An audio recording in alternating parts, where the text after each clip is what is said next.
தேனி மாவட்ட வருவாய்த்துறை சங்கங்களின் கூட்டமைப்பு சார்பில் 9 அம்ச கோரிக்கையை வலியுறுத்தி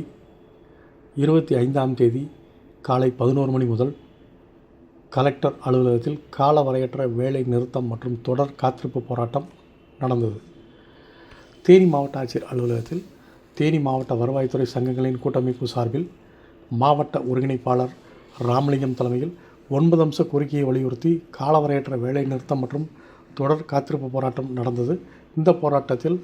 வருவாய்த்துறை சங்கங்களின் கூட்டமைப்பு குழு கூட்டம் எடுத்த நடவடிக்கைப்படி வருவாய்த்துறை மற்றும் பேரிடர் மேலாண்மை துறை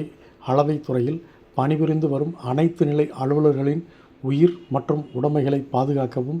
சிறப்பு பணி பாதுகாப்பு சட்டத்தை உடனடியாக நிறைவேற்ற வேண்டும் என வலியுறுத்தியும், பொதுமக்களுக்கான பணியை சிறப்பாக மேற்கொண்டு வரும் பேரிடர் மேலாண்மை துறையில்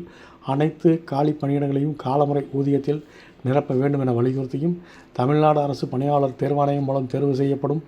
கிராம நிர்வாக அலுவலரின் கல்வி தகுதியை பட்டப்படிப்பாக நிர்ணயிக்க கோரி உள்ளிட்ட 9 அம்ச கோரிக்கையை வலியுறுத்தி கண்டன கோஷங்கள் எழுப்பிய ஆர்ப்பாட்டம் நடந்தது.